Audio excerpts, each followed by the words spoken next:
दोस्तों, संजय गाइड्स में आप लोगों का स्वागत है। आज हम इस वीडियो में बताने जा रहे हैं उन विद्यार्थियों के बारे में जो झारखंड सरकार के अंतर्गत पॉलिटेक्निक का फॉर्म भरना चाहते हैं। तो उन लोगों के लिए एक अच्छी खबर है। झारखंड सरकार ने जेसीसीबी बोर्ड के द्वारा पॉलिटेक्निक का जो फॉर्म है उसका जो नोटिफिकेशन है जारी कर दिया गया है और उनका जो फॉर्म फिलअप है 9/5/2022 से भरना स्टार्ट हो चुका है।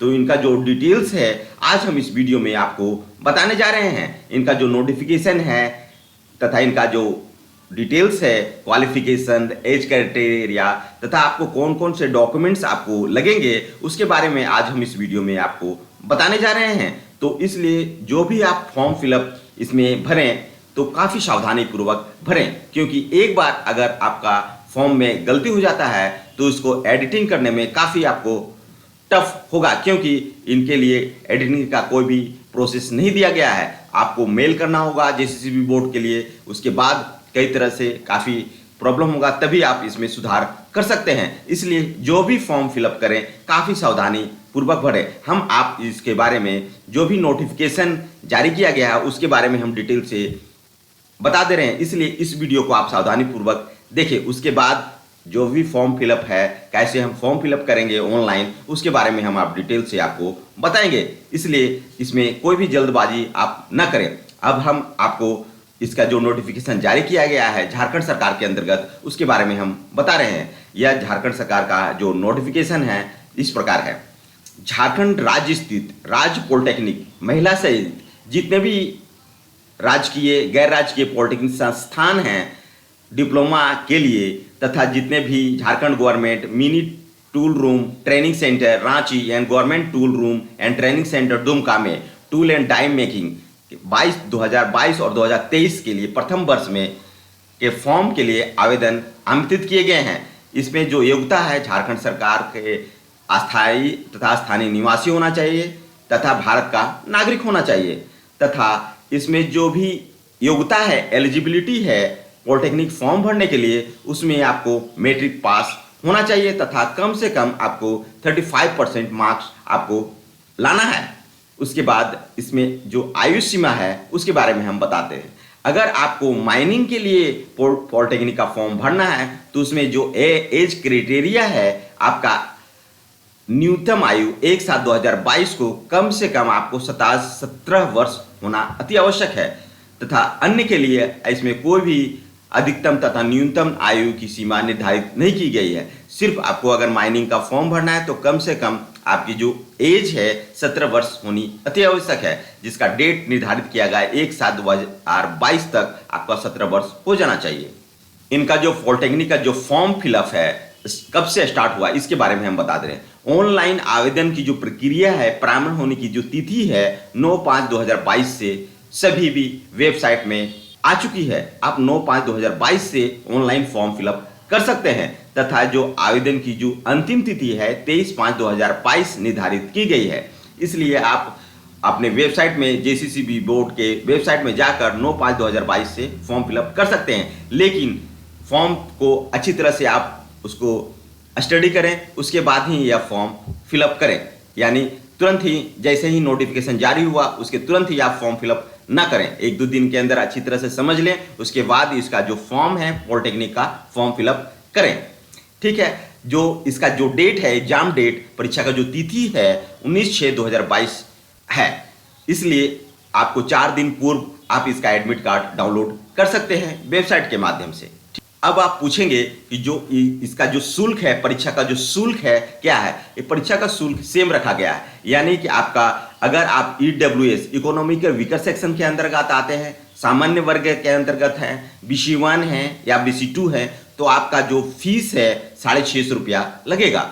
यदि आप SC ST या महिला कैटेगरी के अंतर्गत आते हैं, चाहे आप गर्ल्स हैं या महिला हैं, तो आपको 325 रुपया आपका फीस पे करना होगा।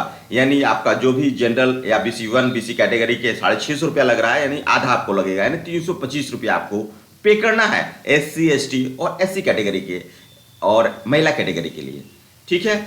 और अगर यदि आप दिव्यांग हैं या किसी तरह का अपंगता है तो आपका कोई भी आपका शुल्क दे नहीं है। यहाँ पे आप देख सकते हैं कोई भी शुल्क आपको नहीं देना है।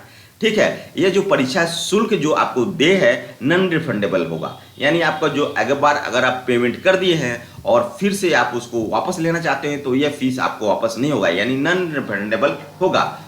तथा परीक्षा शुल्क पर दे बैंक चार्जेस का अगर कोई इस तरह का भुगतान करना होगा तो अभ्यर्थियों को करना होगा। अब आवेदन की जो प्रक्रिया है उसके बारे में हम डिटेल से इस वीडियो में आपको बताने जा रहे हैं। आपको जेसीसीबी बोर्ड के वेबसाइट पर आपको जाना हो, होम पेज पर ही आपको यहाँ पर आप देख सकते हैं, यहाँ पर आपको क्लिक करना होगा, click here for all online application submission JCCB 2022। ठीक है, इसको क्लिक करके आप ऑनलाइन फॉर्म फिलअप कर सकते हैं। लेकिन इसका जो प्रोसेस है, रजिस्ट्रेशन प्रोसेस और एप्लीकेशन प्रोसेस, उसके बारे में हम बता रहे हैं। ठीक है, इसमें 3 प्रोसेस आपको दिया गया, 3 स्टेप आपको भरना है। अगर आप अच्छी तरह से भर लेंगे तो आप आपका जो फॉर्म, जो कंप्लीट का जो फॉर्म है उसको आप निकाल कर रख सकते हैं। अभी हम बता रहे हैं registration and application form filling कैसे करते हैं तथा इसका जो प्रोसेस है कैसे है। ठीक है, इसमें देखिए स्पष्ट लिखा हुआ, प्रथम चरण में आपको रजिस्ट्रेशन करना होगा जिसमें नाम आपका डालना है, पासवर्ड डालना है। ठीक है, उसके बाद अगर आपका जो पर्सनल डिटेल्स है एप्लीकेशन फॉर्म फिलअप में, पिताजी का नाम, माता का नाम, date of birth, gender, residential status, category, आप किस कैटेगरी के अंतर्गत आते हैं तथा EWS के कैटेगरी के अंतर्गत आते हैं तो यस करना होगा। ठीक है, SC ST कैटेगरी के अंतर्गत है तो उसको, यानी आप जो भी फॉर्म फिलअप करें वो बहुत ही सावधानी पूर्वक आप फॉर्म को फिलअप करें, अच्छी तरह से देख लें। TFW के अंतर्गत आते हैं या डिजेबिलिटी है या आप मुस्लिम कोटा के अंतर्गत आते हैं तो उसको सावधानी पूर्वक भरें। तथा जो भी ईमेल आईडी और मोबाइल नंबर, ये तो आप सावधानी पूर्वक ही भरें। अगर आपने मोबाइल नंबर और ईमेल आईडी गलती कर दिया तो आपको काफ़ी प्रॉब्लम होने वाली है, क्योंकि अगर इसमें कोई भी मिस्टेक होता है तो आप जेसीसीबी को आपको मेल करना होगा और वही ईमेल आईडी और मोबाइल नंबर चाहिए। इसलिए आप ईमेल आईडी और मोबाइल नंबर काफ़ी सावधानी पूर्वक भरें। उसके बाद इसको सेव एंड कंटिन्यू पर क्लिक करके आप जैसे ही क्लिक करेंगे तो मोबाइल नंबर पर आपका लॉगिन आईडी और पासवर्ड का मैसेज आ जाएगा। एजुकेशन क्वालिफिकेशन का जो जहाँ तक सवाल है उसके बारे में हम एकेडमिक डिटेल्स जो है, पासिंग स्टेटस है, तो उसको अच्छी तरह से आपका जो मार्क्स है उसको अच्छी तरह से आपको फिलअप करना है। आपका किस साल से पास किए हैं, अगर आपने CBSE से पास किए हैं तो 9.5 से आपको गुना करके जो भी परसेंटेज आता है उसको आपको डालना होगा। ठीक है, यहाँ पर स्पष्ट लिखा हो obtain marks, total marks, obtain marks percentage. अगर मार्केट सिस्टम ग्रेडिंग सिस्टम है, CGPA है आपका तो 9.5 से गुना करके आप मार्क्स आप इसका ला सकते हैं, क्योंकि CBSE में CGPA भी मार्किंग रहता है। ठीक है, आप कम्युनिकेशन जो डिटेल्स है वो भी आप अच्छी तरह से सावधानी पूर्वक आप इसको फिलअप करें। और पासवर्ड के लिए आपको कैपिटल लेटर, स्मॉल लेटर तथा एक नंबर आपको डालना होगा। जो पासवर्ड है आप काफ़ी सावधानी पूर्वक इसको भरें। और जो द्वितीय चरण का मैंने दूसरा स्टेप है आपका अपलोडिंग का, इसमें आपका एक रंगीन पासपोर्ट साइज फोटोग्राफ आपको रखना है जो 15 KB से 100 KB के बीच होना चाहिए JPG फॉर्मेट में। ये ध्यान रखना होगा, पासपोर्ट साइज का जो फोटो बनाएंगे जनरली आप बैकग्राउंड व्हाइट रखें तो और अच्छी बात है। ठीक है, उसके बाद आपका जो सिग्नेचर है उसको आपको अपलोड करना है तथा आपका जो बाएं हाथ का अंगूठे का जो निशान है उसको भी आपको अपलोड करना है 10 से 50 KB के बीच। या डॉक्यूमेंट अपलोड में आपका जो मैट्रिक का जो मार्कशीट अगर आपको मिला हुआ है तो PDF फॉर्मेट में 100 से 200 KB तक के अपलोड कर सकते हैं। ठीक है, इसका जो नोटिफिकेशन जारी किया गया है इसके बारे में हम बता रहे हैं। ठीक है, द्वितीय चरण में जो भी डिटेल्स आप भरेंगे उसको सावधानी पूर्वक देख लें और एडिट करके फिर सारा जितना भी जो आपने फॉर्म फिलअप किया है उसको एक बार अवश्य पढ़ लें। उसके बाद सारा फॉर्म फिलअप करने के बाद सेव एंड कंटिन्यू करने के बाद जो तीसरा चरण आता है आपका फी पेमेंट का, तो आप उसका फी पेमेंट कर दें। हम फी पेमेंट आपको पहले ही बता दिए हैं, 650 रुपया है और SC ST और गर्ल्स के लिए, महिला के लिए 325 रुपया का फीस आपको देना है। सक्सेसफुली भुगतान करने के बाद आपका एक प्रिंट आउट आपके पास आएगा, उसको आप सावधानी पूर्वक 3-4 कॉपी निकाल कर रख लें फ्यूचर के लिए। ठीक, अब जो परीक्षा का जो प्रकार है उसके बारे में हम बता रहे हैं आपको।